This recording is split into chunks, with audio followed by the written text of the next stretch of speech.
Welcome to 100 Days in Master Mode Terraria.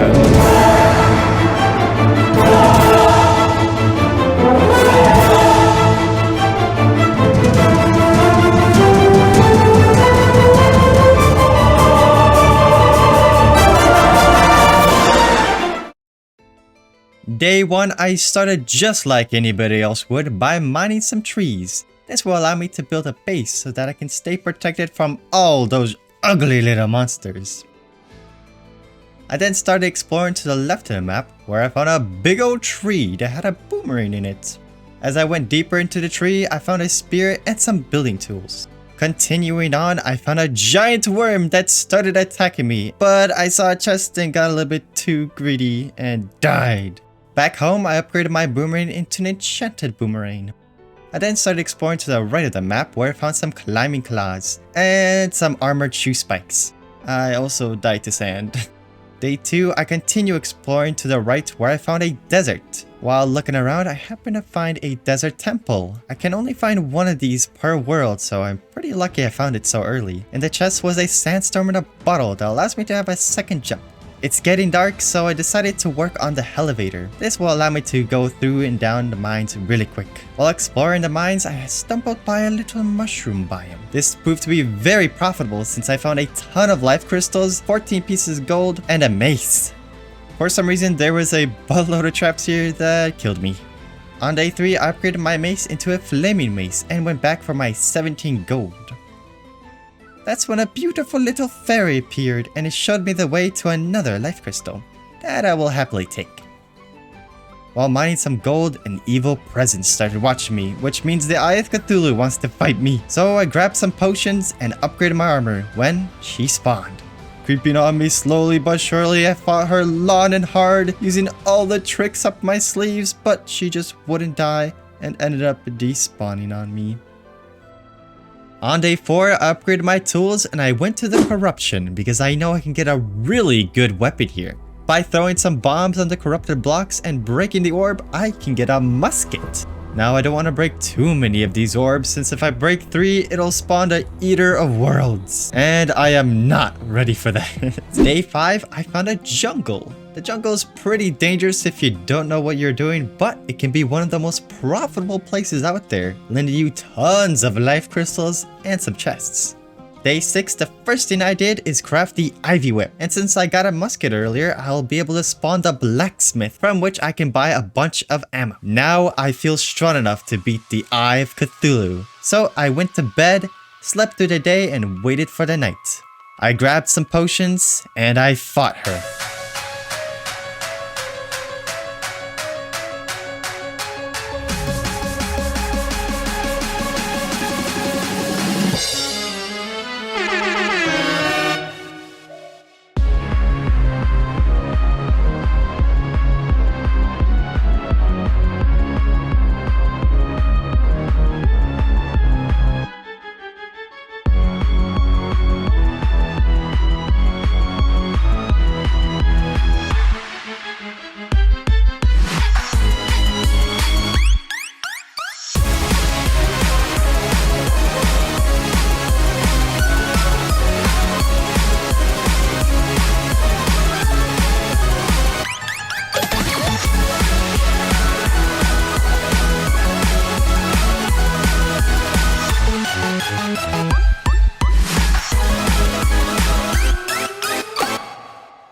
Let's go. As you can tell, I'm pretty happy for defeating her, and she kindly gave me the Cthulhu shield. That allows me to have a dash. Day 7, I didn't really do much, but the traveling merchant came, and I ended up buying some clothes that I didn't even like. At least I was able to expand the base a bit. On day 8, I tried to fight the Eater of Worlds again, but he ended up being very difficult.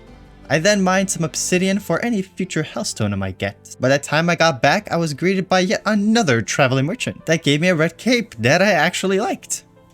While exploring the caves, I finally found Hermes boots that allow me to run super fast. After mining for a while, I made it to the underworld. And when I teleported back, a goblin army was waiting for me. Which is actually great news, since after I defeat them, the goblin tinker can spawn. At nightfall, I used 2 potions that teleport you into a random location in the world. The second one teleported me to the dungeon that I couldn't enter yet. But I did see some water coming from the sky, so I went to investigate. When I found a floating island, and there was a chest that had a Star Fury in it, a very powerful early game weapon. While exploring the world, I stumbled by an enchanted sword. You can only find one of these in an entire world. I also found some water walking boots. I explored all the way to the ocean when I found the angler sleeping on the surface of the water. Day 10, the traveling merchant arrived, but this time he actually gave me some real gear. I then found this item that I've never seen before called the Magaluminescence. It pretty much just makes you faster. Day 11, it was time for me to fight the Keen Slime. He's a pretty easy boss, so I don't think he deserves a montage. And just like that, he died. I put his trophy down and opened the bag, which had a slimy saddle in it, one of my favorite mounts in the entire game.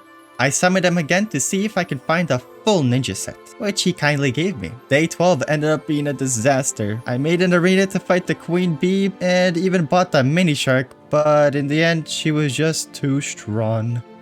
Day 13, I found an anklet of the wind, which I can use at the tinker's workbench to upgrade my boots.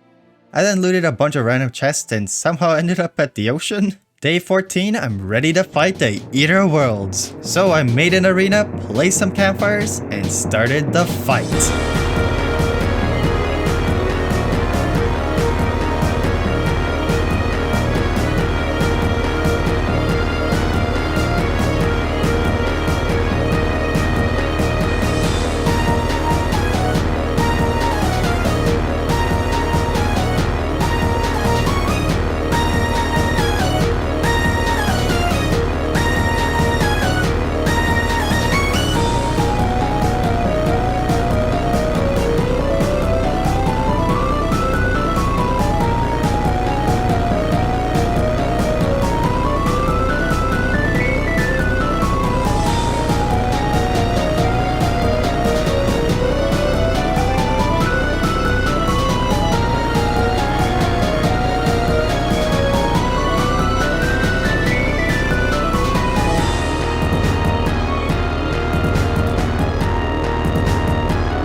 The Eater of Worlds has been defeated, and he gave me a worm scarf, probably one of the best items you can get since it reduces damage taken by 17%. I needed more scales, so I fought him 2 more times. The first one I killed him, but the second one I died. With the scales from the worm, I can now craft the full shadow armor set. And the pickaxe. With that pickaxe, I can now mine Hellstone, which is the best pre-hard ore you can get. So after mining all the way to my death, I mined plenty of Hellstone. So much in fact that I was able to get every upgrade I needed.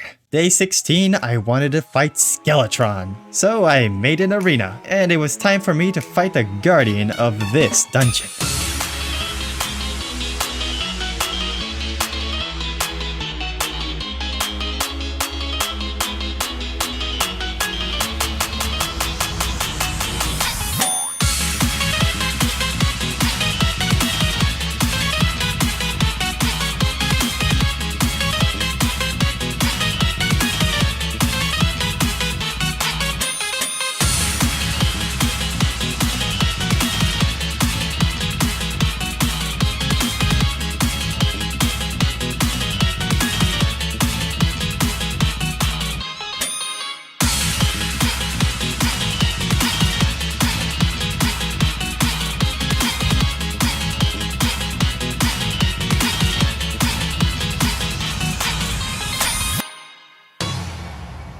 With Skeletron defeated, I can now enter the dungeon that he was protecting. I found a lot of cool stuff here, like the mechanic, and these chests that had a lot of cool items in them. But most importantly, I found a shadow key and an alchemy table. I finished off the day by building some more NPC houses.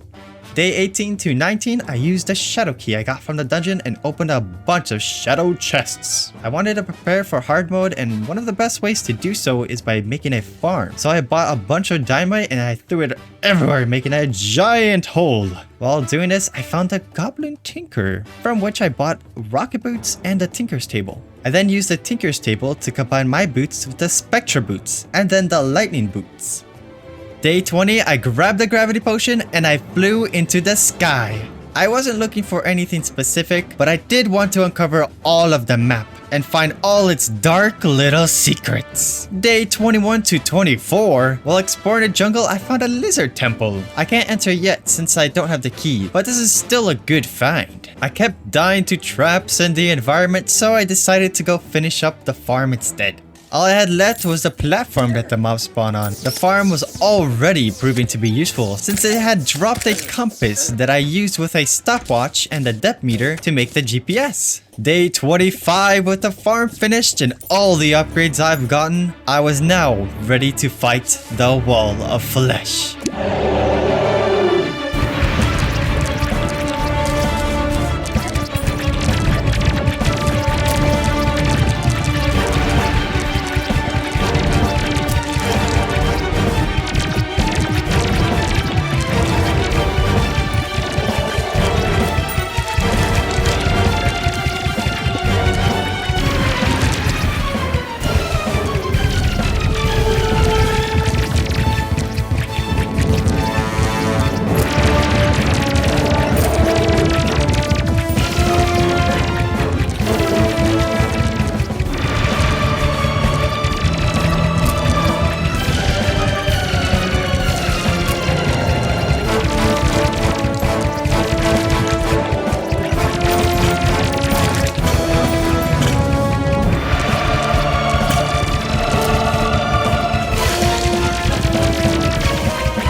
The Wall of Flesh has been defeated and hard mode has been activated.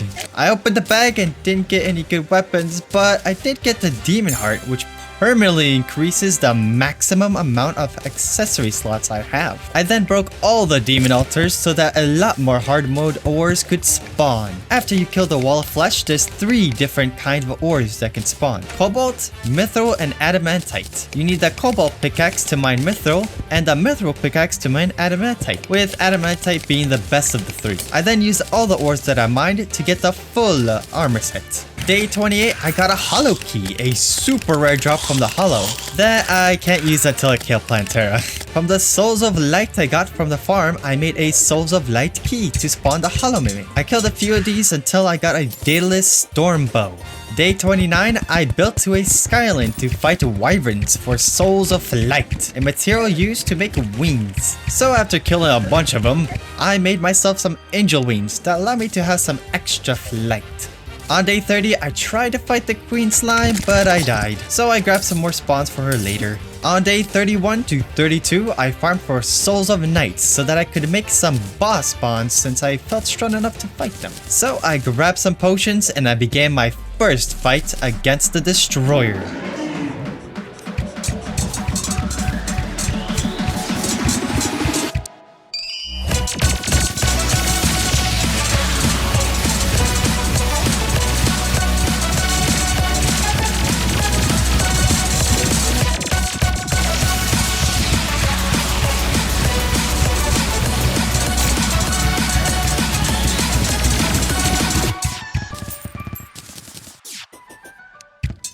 And just like that, the Destroyer has been defeated. Day 33 to 35, I looked for the Shimmer, and I found it first try by just digging straight down at the end of the jungle. Here lay the wizard sitting, waiting to be helped. So I helped him up and threw a Heart Crystal into the Shimmer. It transformed into a Vital Crystal that permanently increases your life regen. And throwing a Mana Crystal gives you an Arcane Crystal that gives you permanent mana regen. Last but not least, throwing an emblem turns it into its counterpart. And I threw it until it gave me a Ranger emblem, since I was kinda going for a Ranger set. I then made the arena a lot bigger.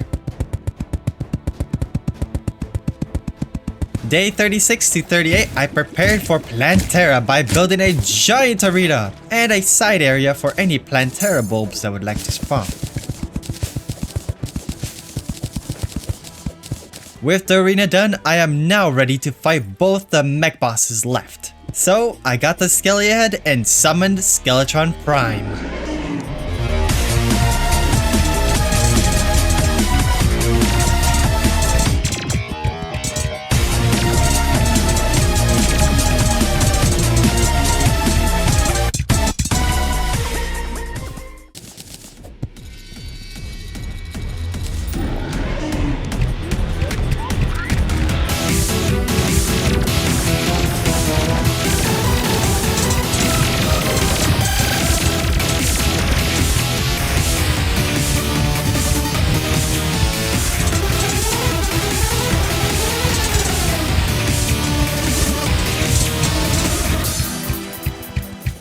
With all the mech bosses defeated, I can now craft the pickaxe axe, the full hollow set, and the Avengers emblem. On day 39, I fought Queen Slime, and just like its counterpart King Slime, she doesn't deserve a montage. So I beat her up and opened her bag.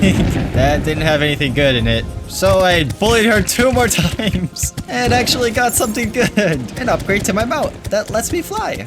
On day 40, with my newfound pickaxe power, I can now mine chlorophyte that you can only find in the jungle after beating all 3 of the mech bosses. And boy oh boy, you betcha we got a lot of it. I crafted the short bow that shoots 3 arrows at once and the full chlorophyte armor set. So I grabbed some potions, built an arena, and I summoned Plantera.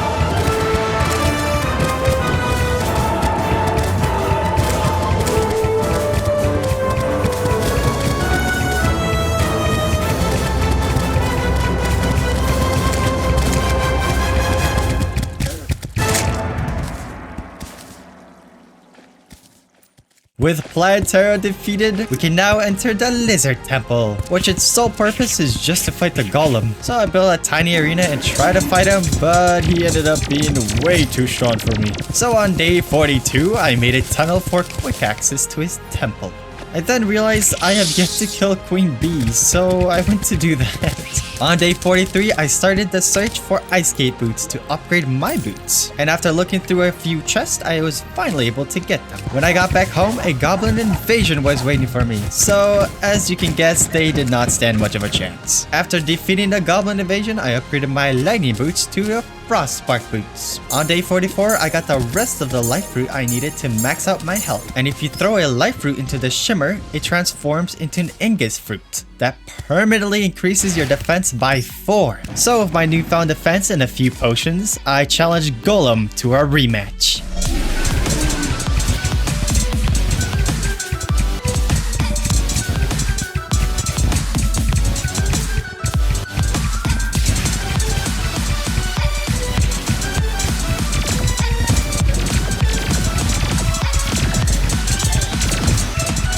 And just like that, Mr. Golem has been defeated. I tried to fight him again to get the pick saw, and even after killing him twice, I didn't get it and died. On day 46, I went to the dungeon. You can now find new stuff here since Plantera is dead. And so am I, but I was able to get the full ninja gear set that gives me a dash and a small chance to dodge enemy attacks. I also went to the corruption to craft the Knight's Edge, and then the true Knight's Edge. On day 47, I summoned the Solar Eclipse. The Solar Eclipse is like the Goblin invasion, but it lasts the whole night and everything is 100 times stronger.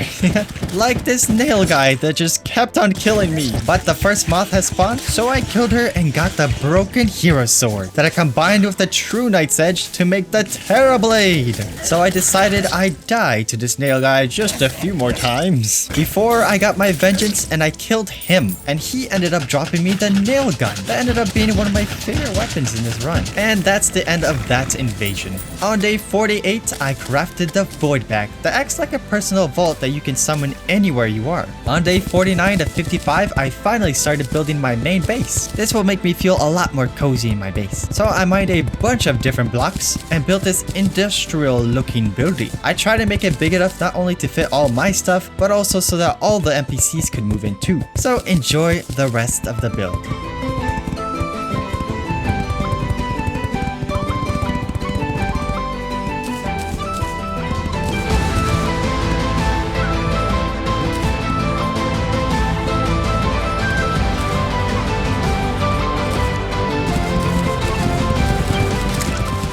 And here's the finished product.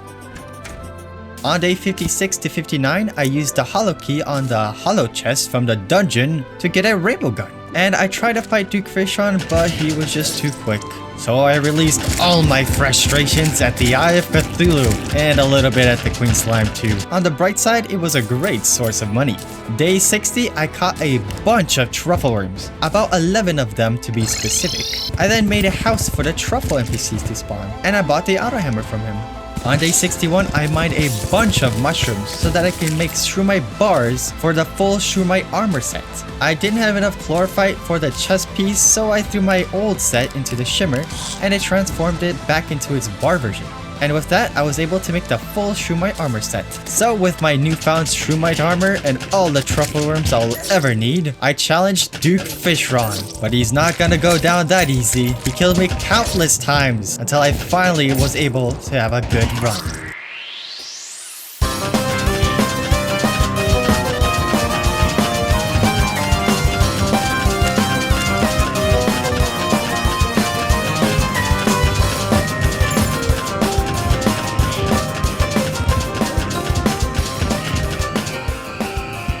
And with that, Duke Fishon has been defeated. But he didn't give me the item I was looking for, so I had to continue challenging him over and over again until I was finally able to get the Tsunami Bow.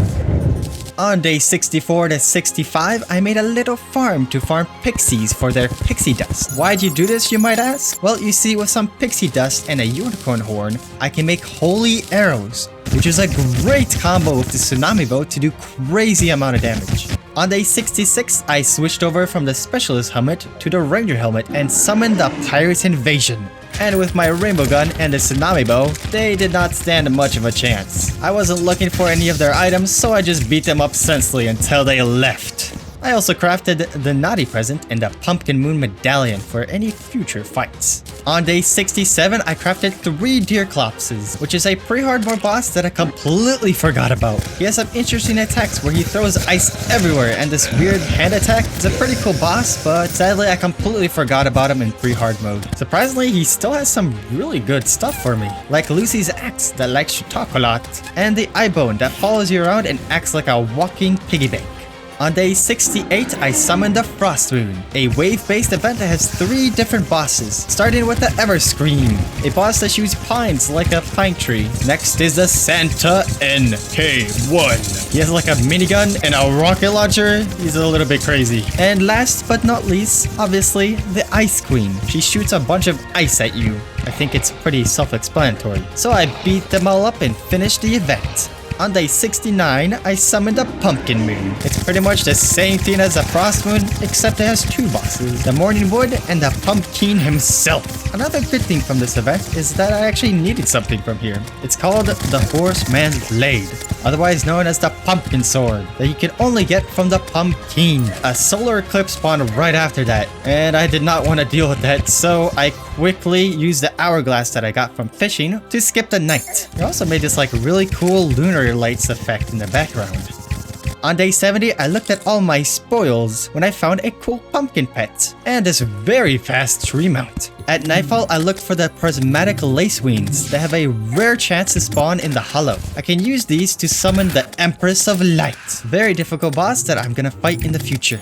On day 71 to 80, it was finally time to make the long journey to get the super rare item, the Rod of Discord. You have a 0.25% chance of getting this item from Chaos Elementals, which in themselves are rare to find, but also you have to be interacting with the screen for them to spawn in the first place.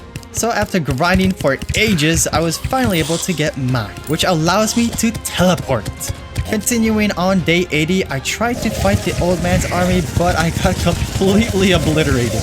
So it was finally time for me to make some progress towards the Moon Lord. The first step would be to kill the Lunar Cultist, which is kinda like a mini-boss, but I guess you could see as a boss. I never really had a problem with him, so after killing him, I summoned the 4 Pillars. If you thought the Lunar Cultist was hard, you are not gonna like the Celestial Pillars. I know I don't like them, and I never will. They are long and difficult, but they must be done to summon a greater challenge.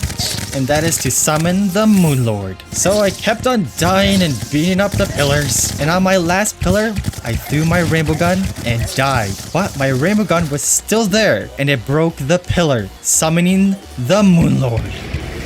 But I died. That just simply means I gotta try again. So I pulled myself together, made a celestial signal, got some potions, and I summoned the Moon Lord.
And just like that, we have beaten the game! But this is a 100 days video, not a speedrun. So we still have a bunch of more time to do a lot of cool stuff. From his bag, I was able to get the Celebration Mark II. And paired with some rockets, it's not only a beautiful weapon, but it's also the most powerful one.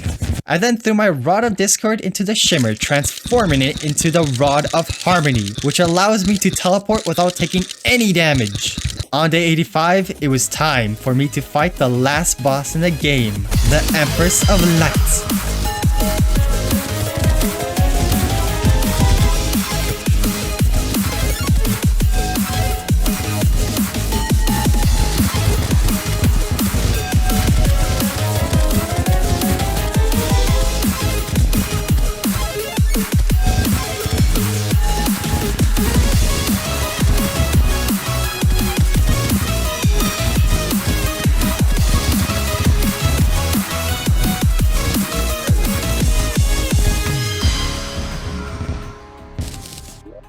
There she is, the Empress of Light, and she dropped me the Soaring Ignis that allows me to literally have infinite flight. On day 86, I fought the Pillars and the Moonlord again because I still needed to get the Meowmere or the Star Wrath that have a chance to be given from the Moonlord's bag. So I beat him up a few more times. I opened the bag and actually got the Meowmere, which is one of the items I needed. I also crafted the full Vortex set. I still needed to get the Beekeeper Blade from the Queen Bee, so I killed her a few times as well. On my third one, I actually got it. The next item was the Influx Waver, which is a drop from the Martin Invasion. And to summon the Martin Invasion, you have to find this probe in space and let it run away and call its friends. And that's how you summon the Martin Invasion. It's pretty much just like the Pirate Invasion with just one boss you have to kill. Sadly, I got super unlucky and wasn't able to get the Influx Waver. On day 88 to 89, I switched up my goals a little bit and started looking for the Lava Charm. You can find them in the cavern layer of the world in chests. And after searching for a while, I was able to find one in the jungle. I still needed to get the Obsidian Rose from Imps, and while waiting for them to spawn, I placed a bunch of torches in a small little area, and this caused them to start attacking me. And after they were done fooling around, I got the Torch God's Favor, which pretty much just switches the torch to the correct biome I'm in. Just like this. Not long after that, I got the Obsidian Rose that I combined with the Lava Charm to make the Lava Wanderers. I then combined that with my Frost Spark boots to make the Terra Spark boots, the best boots in the entire game. On day 91, I threw my Calamitor into the Shimmer to transform it into the Transformer, which just gives it some extra range. I then used it to purify a bunch of the world, making it a little bit more safe and cozy. I then started to look for a blindfold that can be dropped from mummies. After getting one, I threw it to the shimmer to transform it into a pocket mirror. That was the last item I needed to get the ink shield, which gives me immunity to almost every single debuff.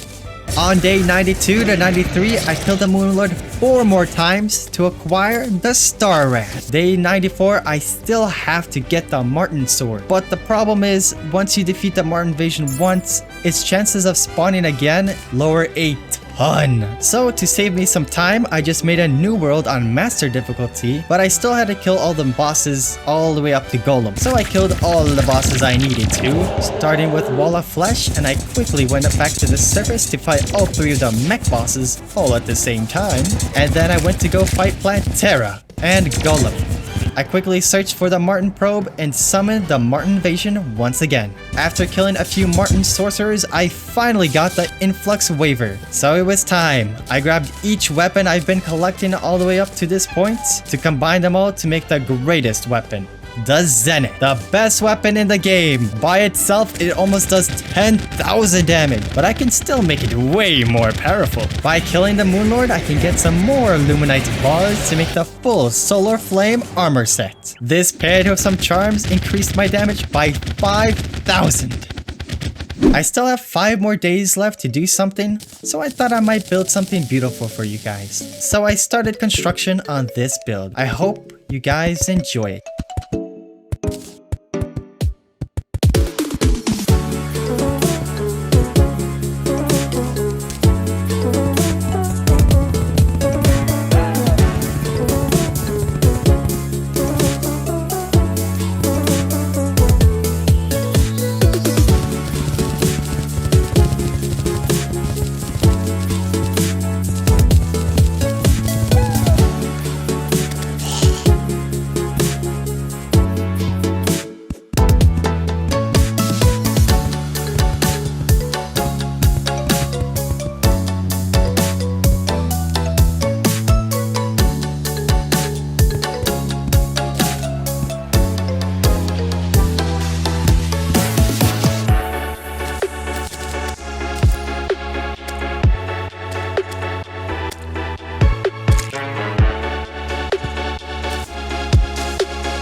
Day 100. That's gonna be the end of this episode. I hope you guys did enjoy. If you did, please subscribe and hit that like button for more content just like this. Anyways, I'll be seeing you guys later. Goodbye!